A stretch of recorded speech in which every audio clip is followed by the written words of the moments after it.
Okay, so the design thinking thought process, and what I was saying is that these go a little deeper into each subject, and the one we tend to use for, and I use this in middle school also, it kind of depends on what the project is. This is one we actually use. The thing I like most about this, it's got words that encourage them to go deeper into the problem or the section they're in, but it also has a lot of different stages, and what we do at each stage during the project is evaluate where they're at. So we'll do a formative assessment at each one of these stages, explore, define. And the formative assessment may just be them showing you their project. It might be a handwritten or something they fill out for a test. But we do formative assessment at each one of these stages. So when we work on projects in STEM, a lot of times they're longer projects. And you don't want the students to go too far off the rails, right? You give them a project and they'll go in a different direction you did not want them to go. This gives you an opportunity to find at each step where they're at and what their thinking is and if they're following the directions correctly. So I guess before I go into details on this, the whole idea behind design thinking is giving the students a tool to critically think with. So in project-based learning, you're giving them a problem. And by the way, we say problem, I think we talked about this last time. Problem instead of project, because project is the overall scope and problems are the little things inside the project. So this gives them a tool to critically think about how are they going to solve that problem. So these are their steps. So rather than just give them the problem, and then students tend to look at that problem, in a good portion, kind of give up right at the problem stage, right? They see the problem, and they're like, I don't know what the first step should be, so I don't go any further. This gives them a first step, understand the problem more. That kind of encourages them to start asking questions and doing some research, and then from there explore and do some research and further define the problem and define what the solution may be. These cards I've got, and I've got 2 sheets for you, 2 packets. The one in color is for you, teachers, and for you to pass on to other teachers. And I've got each stage of the design thinking process laid out, and we're going to go over some of the suggestions in the middle. And then the worksheet is something you might hand students for them to fill out as they work through the problem. This is pretty small, so typically I would think you'd have a larger area, maybe a full sheet for understand. But maybe for the younger schools, younger grades, you would just use something this size and hand this to the students to fill out the understand. So the first phase of this in design thinking, let me back up just one more time. Well, if you look on the worksheet, the first thing on the worksheet in the design thinking pathway right here, right in the middle is where you define the problem. So you as a teacher would have defined this problem, or you would have given them a scenario like the autonomous vehicles we talked about last time. You'd give them a scenario and have them define a problem, and then the student fills out in this middle area what the problem is they're trying to solve. Does that make sense?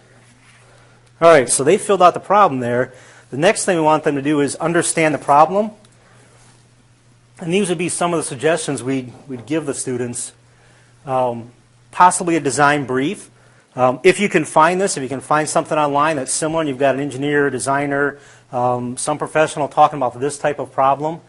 And I should also mention at this point, remember that when we talked about autonomous vehicles, we had business and social issues, legal issues all attached to that autonomous vehicle. That could be the problem they're working on. It doesn't have to be an engineering problem. So have them read some briefs, some information about the problem, do a little research.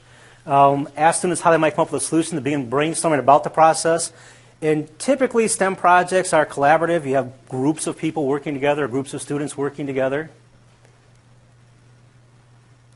So each one of these cards, I've got the main topic up here, explore, and kind of where we're at in the process over here. And then these are just kind of some words to put us down the right path, get us thinking about in the right direction. So explore, we're looking at possibilities and curiosity. And this is where creativity comes in a lot too, explore solutions.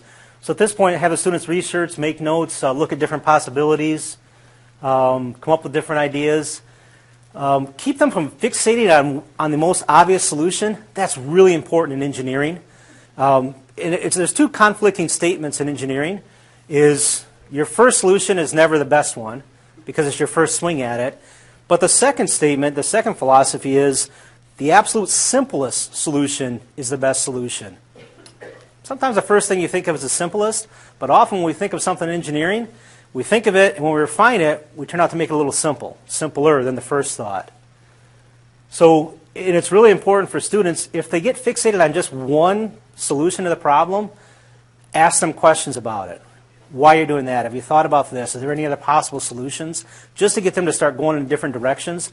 Otherwise, they'll just go down one single path, and we'll learn a little less in the project.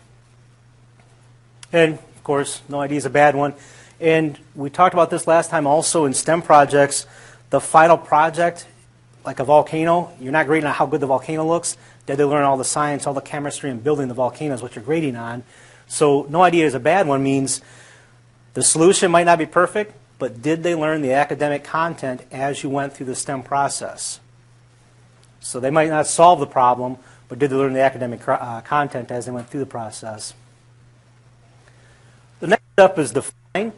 And clarify and synthesis are the two defining words we have for define. So have the students start to clarify now. So now they've thought about the problem, they've done some research, they understand the problem better, they've started to work on their solution, but now they really need to clarify what that solution is, define it further, get more information. So at this point they're starting to think about, how am I actually going to build the solution, how am I going to put it together, how am I going to write about it, how am I going to build something to test it. They're doing that in the define stage. And I do like the way this one's phrased. The bottom there, what it will take to transform the concepts in their imagination into reality. And that's an important at this step, because what we want to do in a couple steps is prototype something. So if they're going to prototype it, they need to know how to test it. If they need to know how to test it, they need to figure out how they can actually build something to test their design with or their problem with. So this is the point we start having thinking about that.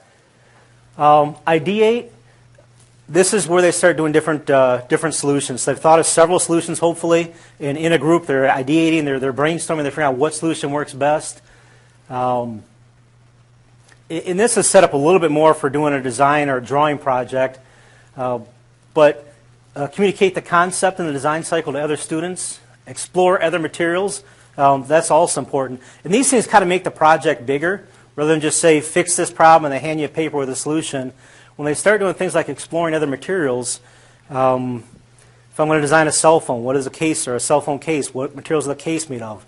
It's got to be light, it's got to be strong, does it have to be waterproof? All those things are the things we want them to explore when they start looking at different materials. So prototyping. So at this point, they're testing what they've designed. So you might want to have them focus on one solution at this point. So I've got several solutions. What solution they're going to prototype? They may do several, but if they do several different, what's going to happen in prototype is they test one solution, it breaks, or they show you what their solution is in writing, and you say, no, this has got some flaws here. That's part of prototyping also. So they're showing you their solution, and you as the instructor is saying, no, this won't solve the problem. That is part of prototyping, because now they've got feedback from a professional that says, nope, go back to the drawing board. Now they're going to go back to the drawing board, and they may start back up here. They may need to understand the problem. So this is the point in the lesson during the prototyping where they've gotten this far. They've had all these thoughts and creative ideas to work with, but maybe at this point they've got to go back to understand, or they've got to go back to explore. But they're going to go through an iterative cycle at this point, because this is the point where they decide, is what I'm working on correct? Same thing we do in engineering. If I'm going to design a door handle for a car, does the door handle break? If it does, I got to go back and figure out what I did not understand about the problem. So this portion also may take more time, and this is also the portion where they're going to build something. So when you're planning out a lesson plan, the first stages you can put an exact time on. You can say for an hour, ideate about this, share your problems, brainstorm about this. But this section is really hard to judge time with, because now they're building something, putting something together, writing something. You don't know how long that's going to take. We've got limited time, right? So you are going to have to put some kind of time limit on it. But that's probably the biggest concern, is how much time do we need for this phase?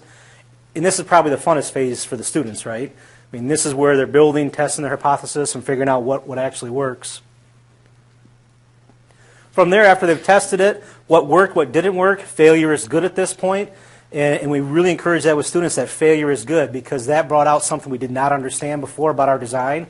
Now that it's failed, we know exactly we don't know exactly what caused it, but we know that that is a problem. How are we going to solve that problem? So it grows a little bit in scope. We had a simple problem, and now we've got a little more complex problems. And this goes back to trying different materials. At this point, we might say, well, physically you need a stronger material there, or a lighter material, or something waterproof. Oop. So after define, they're at their solution. So whatever format you're going to have them put that in, it doesn't always have to be an artifact, a physical thing that they're giving you that they built. It could be a presentation, anything like that. Kids like to build things, so a lot of times in our STEM lessons we try and make that artifact, that final artifact, be something they built. Just keeps them busy, keeps them doing things.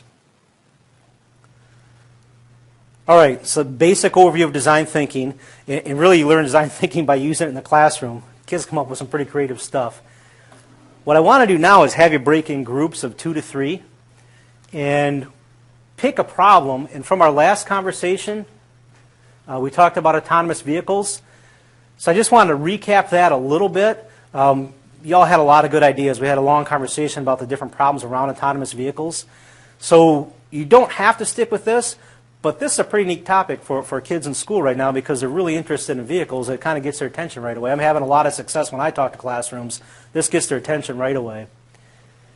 So when we went through different issues, we came up with a lot of, I should say car design, not care design. Car design issues, technical jobs, business, legal, and there were social issues here also. So a lot of different issues. It does not have to be a technical issue to use design thinking. Design thinking is a common process. It's grown a lot in the last 10 years, being used in a lot of different industries and disciplines. So what we did talk about last time with the autonomous vehicles, if you weren't here last time, autonomous vehicles are self-driven vehicles. They're computer operated. You sit in the vehicle. You tell it to bring you to Myers. It drives you to Myers automatically. It does all kinds of things autonomously. It does it by itself. Well, a lot of times by your cell phone.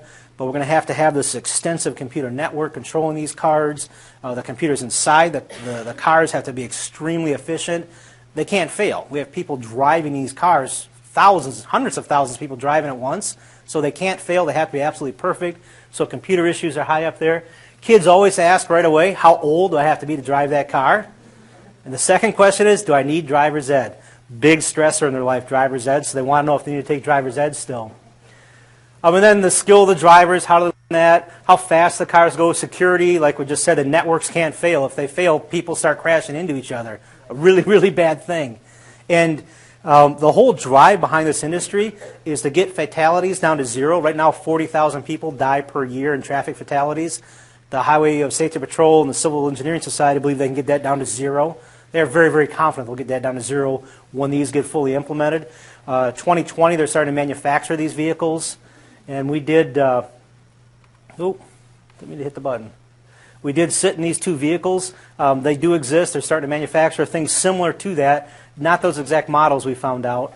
By 2025, there'll be a lane on the highway you can only get on if you have an autonomous vehicle. By 2030, you can't get on the highway unless you have an autonomous vehicle at all. By 2050, all vehicles will be autonomous. So these aren't predictions. These are timelines. Big difference, right? So I can talk to you about artificial intelligence and where we're going with artificial intelligence. And a lot of that are predictions. But when we talk about that timeline, those are engineering timelines they're working on right now. So those are the jobs that will employ your kids, your students. And this is what they'll be working on in the future. So what I'd like you to do in a small group is pick a problem. Doesn't have to be one of these, but it's a good source for problems. The energy, crowding, I think I was looking at population there, how many cars do we need, things like that. Losing the familiarity of driving a car. I was in one classroom and I'm giving the presentation and all the kids were a little odd about it. They were kind of looking down and they were a little uncomfortable with his autonomous vehicles. Well, it turns out the instructor had this 1970-something, 73 T-Bird, Firebird, whatever he had, and he loved this car, and he came in and talked about this car about every day, and I was talking about getting rid of his car. So they came up with a solution, though. They were going to, so since you can drive the car and your hands are free, you don't have to pay attention, what they were going to do is they were going to put a screen on there, give him a fake steering wheel, and he could make a noise when he was driving the car. So that was a 8th grade class, I think. They got a pretty good kick out of that. They all started making the car noises. The instructor just nodded.